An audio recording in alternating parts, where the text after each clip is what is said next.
Hello everyone, this is the LEGO Marvel Superheroes Rhino Face-Off by the Mine, a very casually titled set from the live-action Black Panther movie. The armored rhino itself is pretty cool, a pretty cool build, makes good use of those The Force Awakens Lug-a-Beast legs. It does use a lot of stickers though, and those stickers are pretty important. I think without those on, it does not look nearly as good, especially with the head armoring there. That's pretty critical. If you're going to put any stickers on, make sure you put the ones on the head. But I think the head is shaped up pretty well just using the pieces themselves. I especially like the ears there. The ears are pretty perfect with those little quarter round tile pieces. Now you can bring the head up just basically to level, which is fine, and you can bring it down. You can also rotate the whole thing at the same time. That gets you kind of realistic ranges of motion for the head, I'd say. There's no opening mouth for this one, but I think that's fine. And the legs are just able to go forward and back. Little stubby tail is funny looking, but I think it's a fine build. The color scheme looks pretty cool. I'm not sure how accurate that's going to be, but I think it's more than good enough. I'm not sure about the harness, how that's set up there to kind of control it like a quad ATV. Like those are handlebars, but I don't know, I think it's okay. You can put another figure back here easily. You can even have 3 on there if you want. It's got a couple of stud shooters up here, which, you know, take them or leave them. I think they look fine just as they are. Take the studs out, becomes even less obvious if you don't like the look of that there. Yeah, this is pretty well done. It would be maybe nicer if there was more that you could do with it, but I think it's mostly just kind of a vehicle for imaginative play, and in that way I think they've done a good job with it. I'd like to see a whole series of Lego animals that are done to minifig scale, or I mean, this is bigger than minifig scale, but you know, to work with minifigs kind of like this, because it feels like it's a good basic toy, even though it is a fairly involved build for something that just has legs that move forward and back and a head that doesn't do too much. This though, I don't know about this vibranium mine cart with just the slightest little bit of track. They just have 2 of the shortest sections of that awesome new track. The new track system that's going to be used for roller coasters. It's already been used for one, but there's not all that much you can do with this either, because you can just make it go forward and back that far, and that's it. This mine cart looks pretty cool. This is a nice use of the black colored power suit, Nexo power suit chest pieces. They have some interesting shape there, and this is a side tipper unit, kind of hopper here, so all of this can rotate to the side, and look how it kind of pushes the ends out of the way when that happens, so that's kind of cool. And then you just have these 1x2 plates. Yeah, it didn't even dump all the way. What's up with that? It's supposed to dump off to the side. Those are representing bits of vibranium ore that have been brought up, but this thing has such a short wheelbase that it is not stable at all front to back. You want to be able to knock it off. You want to be able to hit it with the rhino, or you know, with other things for imaginative play. We'll see how the full scene actually works out, but I mean, just as a thing to play with, you want to be able to knock it off. But this kind of feels weird going front to back, even if you get more of these track pieces. I don't know, I just don't know about it. They actually have an action feature built into this, so that you can imagine going down this long length of track. Okay, you're done.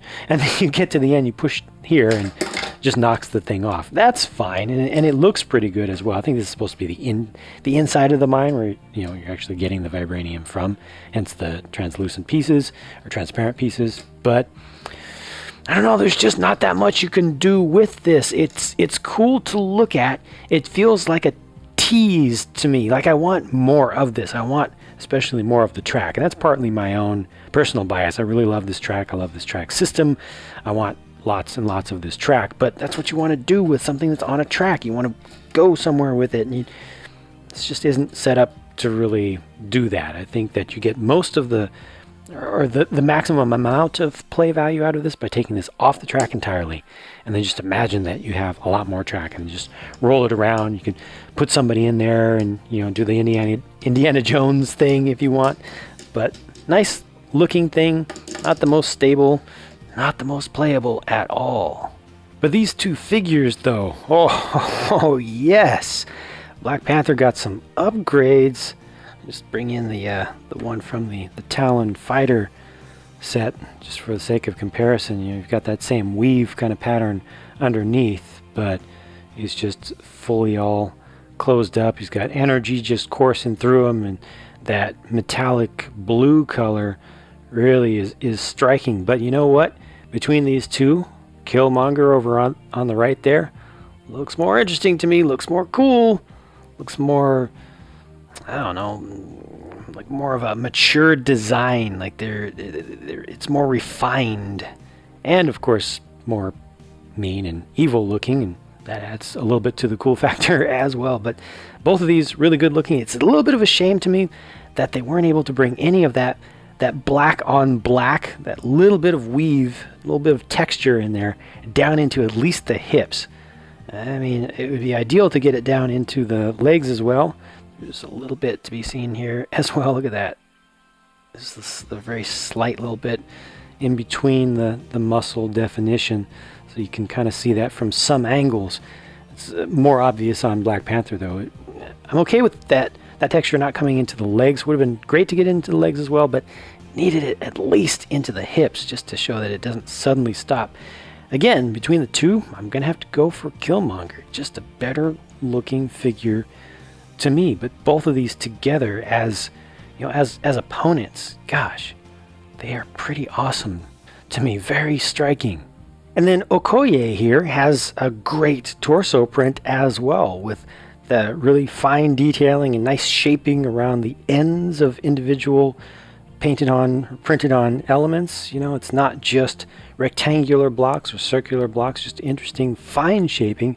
Some more fairly subtle printing in there as well. And I think a good face. I think that the face actually matches the actress pretty well, and it's generic enough to be usable for other things, for making your own custom figures. I think it's just a really good face to add to the Lego library. And there's no print on the back, naturally, for that head, but another great torso print on the back of this one.